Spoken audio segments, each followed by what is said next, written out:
I'm not scared of Israel. I'm scared of a world that has seemingly lost all sense of humanity. No shit, Sherlock. We know you're not scared of Israel. That's the point. That's why you keep going. That's why you feel comfortable enough to go break international law and try to break through a legal blockade in Israeli waters. That's why you're not sailing to Yemen. There are millions of children starving in Yemen. Why aren't you sailing to Yemen? Why aren't you sailing to the port of Mogadishu? Why do you keep sailing to a country that you know you will come back from unharmed? I'll tell you why you're not going to Yemen or Somalia, Greta. It's because you're a coward and a bully.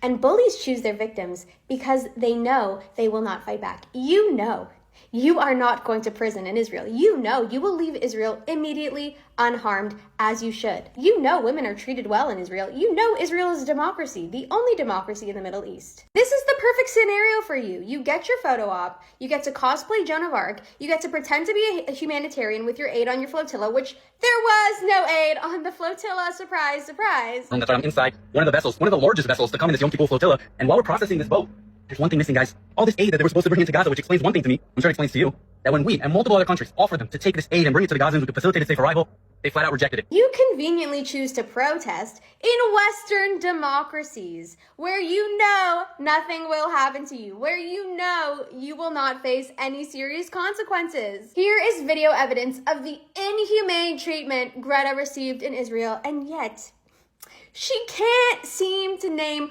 one instance where she was treated poorly. It's very worrying because people were not being treated well. When you say they're not treated well, what do you mean? Well, Could you elaborate for us? obviously in a very dehumanizing way. So can you give us some, what happened to you when you arrived in National Port? I mean, were you taken off the boat? Was there any violence? Were you detained? How? Where? No, I prefer not to go into details. On international waters, we were illegally attacked and kidnapped by Israel and taken against our will to Israel, where we were detained. And then some of us deported, some are still there. Greta, if you want to be an effective activist, you have to stop telling on yourself you were kidnapped and then immediately deported.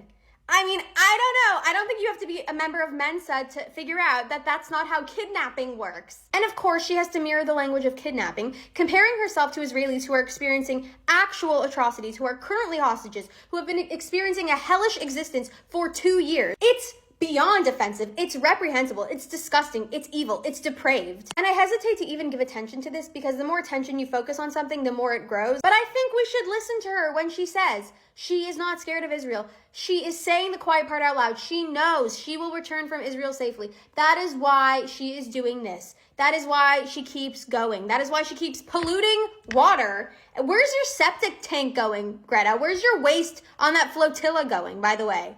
It's infuriating. Anyway, bye.